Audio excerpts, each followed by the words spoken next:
दोस्तों अब आज हम देखेंगे राजस्थान के पुरातात्विक स्रोत, क्योंकि आजकल सबसे ज़्यादा पीवाईक्यू में से आते हैं क्वेश्चन, तो इनका रिवीजन बहुत ज़्यादा जरूरी है। तो स्टार्ट करते हैं। पुरातात्विक स्रोत। तो अभिलेख जो प्राचीन राजस्थान में भगवत वैष्णव संप्रदाय के प्रभाव की सृष्टि करता है, तो वैष्णव संप्रदाय से संबंधित कौन सा है? गोसुंडी अभिलेख। गोसुंडी शिलालेख स्थित है। गोसुंडी शिलालेख कहाँ पे स्थित है? चित्तौड़गढ़ में। गोसुंडी अभिलेख भाषा में लिखे गए, तो गोसुंडी अभिलेख संस्कृत भाषा में लिखे गए थे। कौन सी भाषा में? संस्कृत भाषा में। राजस्थान में संस्कृत का प्राचीनतम अभिलेख प्राप्त हुआ था, तो संस्कृत का प्राचीनतम अभिलेख गोसुंडी से प्राप्त हुआ था। गोसुंडी शिलालेख निम्न में से किस लिपि में लिखा गया था? गोसुंडी शिलालेख किस लिपि में लिखा गया था? ब्राह्मी लिपि में। कौन सा अभिलेख महाराणा कुंभा के लेखन पर प्रकाश डालता है? तो महाराणा कुंभा के लेखन पर प्रकाश डालता है कीर्ति स्तंभ अभिलेख। कीर्ति स्तंभ की प्रस्तुति की रचना किसने की थी? कीर्ति स्तंभ प्रस्तुति की रचना कवि अत्रि और महेश दोनों ने की थी, याद रखना। निम्न में से किस प्रस्तुति के रचयिता अत्रि और महेश थे? तो कीर्ति स्तंभ प्रस्तुति के लेखक महेश और अत्रि दोनों थे। चिरवा शिलालेख के बारे में सही है। तो चिरवा शिलालेख के बारे में ये 1273 में संस्कृत भाषा में उत्कीर्ण है, ये सही है। रत्न परवसूरी इसके प्रस्तुतिकार है, ये भी सही है। और इसके शिल्पी देलन थे, ये सही है। और ये गलत है, इसके अग्निकुंड राजू इससे नहीं मिलते। चिरवा शिलालेख किस राजपूतों का शासकों का उल्लेख करता है? तो मेवाड़ के गुहिलों का उल्लेख करता है ये चिरवा शिलालेख। 17वीं शताब्दी की रचना राजप्रशस्ति महाकाव्य के रचयिता कौन थे? तो ये थे रणछोड़ भट्ट। 17वीं शताब्दी रचना राजप्रशस्ति के महाकाव्य के रणछोड़ भट्ट थे। किस शिलालेख या प्रस्तुति में मुगल मेवाड़ संधि का वर्णन है? तो राज सिंह प्रस्तुति में। किसमें? राज सिंह प्रस्तुति। राज प्रस्तुति का काल कब है? 1676 में। राज प्रस्तुति का काल 1676 में। किस शिलालेखों को चौहानों को वत्स गोत्र ब्राह्मण कहा गया है? तो बिजोलिया शिलालेख में। बिजोलिया अभिलेख किस वंश के इतिहास की जानकारी देते हैं? तो बिजोलिया अभिलेख है वो चौहान वंश की जानकारी देते हैं। बिजोलिया अभिलेख का काल कौन सा है? बिजोलिया अभिलेख का काल कौन सा है? 1170 ईस्वी। निम्न में से कौन सा शिलालेख चौहान राजवंशों की वंशावली के बारे में जानकारी उपलब्ध कराता है? तो बिजोलिया शिलालेख। बिजोलिया लेख के अनुसार सांबर झील का निर्माण किसने करवाया? तो सांबर झील का निर्माण किसने करवाया? वासुदेव ने। जाबलीपुर, साकंवर, श्रीमाल जैसे नगरों का उल्लेख किस शिलालेख में मिलता है? तो जाबलीपुर, साखमरी और श्रीमाल ये बिजोलिया शिलालेख से मिलता है। ऐतिहासिक स्थल जाबालीपुर की आधुनिक पहचान क्या है? जालोर। ऐतिहासिक स्थल जालोर। बिजोलिया शिलालेख किस चौहान नरेश के काल का है? तो सोमेश्वर के काल का है। प्राचीन शिलालेखों में जालोर को किस नाम से जाना जाता है? जालोर को जवालीपुर के नाम से जाना जाता है। आबू के अभिलेख के लेखक कौन है? आबू के अभिलेख के लेखक है शुभचंद्र। सूरतोत्सव के लेखक कौन है? सोमेश्वर। सूरतोत्सव के लेखक कौन है? सोमेश्वर। रायसिंह की प्रस्तुति का संबंध निम्नलिखित में से किससे है? रायसिंह की प्रस्तुति का संबंध बीकानेर के शासकों से संबंधित है। कौन सा अभिलेख मंडोर के प्रतिहारों के इतिहास की जानकारी देता है? घटियाला अभिलेख।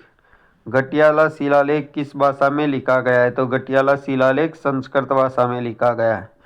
अभिलेख जो प्रतिहार शासक कुक्क की आबिरों पर विजय का दावा करता है, तो ये कुक्क की आबिरों पर विजय का घटियाला अभिलेख करता है।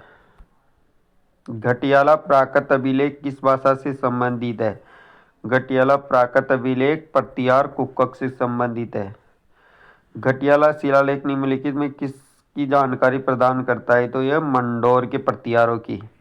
घटियाला अभिलेख ये कथनों में असत्य है। अभिलेख प्रत्यार शासक हरिश्चंद्र उसके वंशों की सही है। अभिलेख में नागभट्ट प्रथम की राजधानी मंडोर स्थानांतरित करने का ये गलत है। अभिलेख में मग जातीय ब्राह्मण का उल्लेख है, यह सही है। यह अभिलेख 4 अभिलेखों समेत, ये भी सही है। बड़वा ग्राम से कितने मोकरी यूप अभिलेख, तो ये 3 प्राप्त हुए हैं बड़वा ग्राम से। बड़वा ग्राम से प्राप्त यूप स्तंभ अभिलेख किस वंश से संबंधित है, तो ये है मोखरी वंश से। बड़वा ग्राम किससे संबंधित है, मोखरी वंश से। उस अभिलेख को चिन्हित किए जो प्राचीन राजस्थान में वैष्णव संप्रदाय की उपस्थिति का साक्ष्य देता है, तो वैष्णव संप्रदाय की साक्ष्य बरनाला अभिलेख देता है। कौन सा अभिलेख, बरनाला अभिलेख। और कौन सी प्रस्तुति, गोसुंडी प्रस्तुति। कुंभलगढ़ प्रस्तुति के रचयिता कौन है, कुंभलगढ़ प्रस्तुति के रचयिता है कवि महेश, ये भी याद रखना, ये भी इम्पोर्टेंट है। निम्नलिखित में से एकलिंग शिलालेख का लेखक कौन है, तो एकलिंग शिलालेख का लेखक है महेश्वर।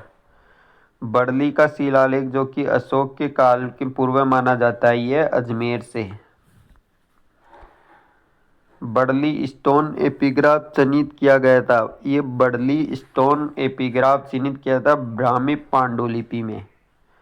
निम्नलिखित में से कौन से प्रतिहारों का इतिहास बताता है, तो प्रतिहारों का इतिहास बताता है मंडोर शिलालेख। किस अभिलेख में प्रतिहारों को सौमित्र से उद्भूत कहा गया था, ग्वालियर अभिलेख में। किस अभिलेख में प्रतिहारों को सौमित्र का अग्रदूत कहा गया था, ग्वालियर अभिलेख में। हाड़ी रानी क्रमवती जौहर में प्रवेश करते समय दिए गए भूमि अनुदान, ये पूर्व के ताम्र पत्र की, याद रखना।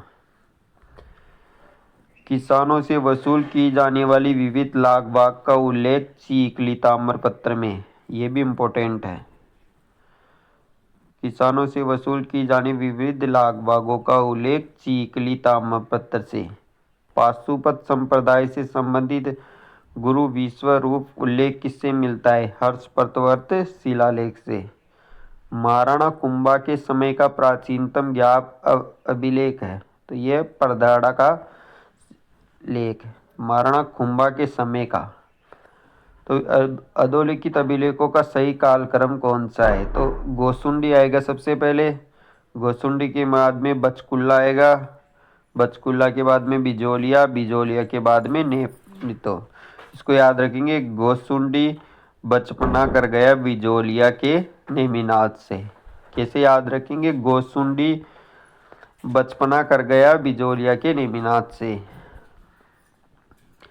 रसिया की क्षत्रिय अभिलेख का नाम उत्कीर्ण है, नववर्मा गुहिल से। रसिया की क्षत्रिय अभिलेख का नाम उत्कीर्ण है, नववर्मा गुहिल से। कौन सा अभिलेख चित्तौड़ के प्रारंभिक इतिहास पर प्रकाश डालता है, तो मानमोरी। मानमोरी अभिलेख राजस्थान के किस क्षेत्र से संबंधित है, ये है चित्तौड़ क्षेत्र से। उत्कीर्ण वर्ष के सबसे पहले आएगा अचलेश्वर, अचलेश्वर शिलालेख के बाद में बिजोलिया, बिजोलिया के बाद में कुंभलगढ़ प्रस्तुति। नाथ प्रस्तुति राजस्थान के किस रियासत से संबंधित है, तो नाथ प्रस्तुति राजस्थान के मेवाड़ से संबंधित है। उदयपुर के लकुलिश मंदिर के लगे शिलालेख को नाथ प्रस्तुति कहा जाता है। इसकी भाषा संस्कृत और पदों में देवनागरी लिपि का प्रयोग हुआ है, तो याद रखना इसको। आलमशाही मुगलिया सिक्का राजस्थान में प्रचलित है, तो यह बीकानेर में। आलमशाही और मुगलिया सिक्का राजस्थान में बीकानेर से संबंधित है। अपराजित के शिलालेख के रचयिता निम्न में से कौन है, तो अपराजित के शिलालेख के रचयिता है दामोदर। ये भी कई बार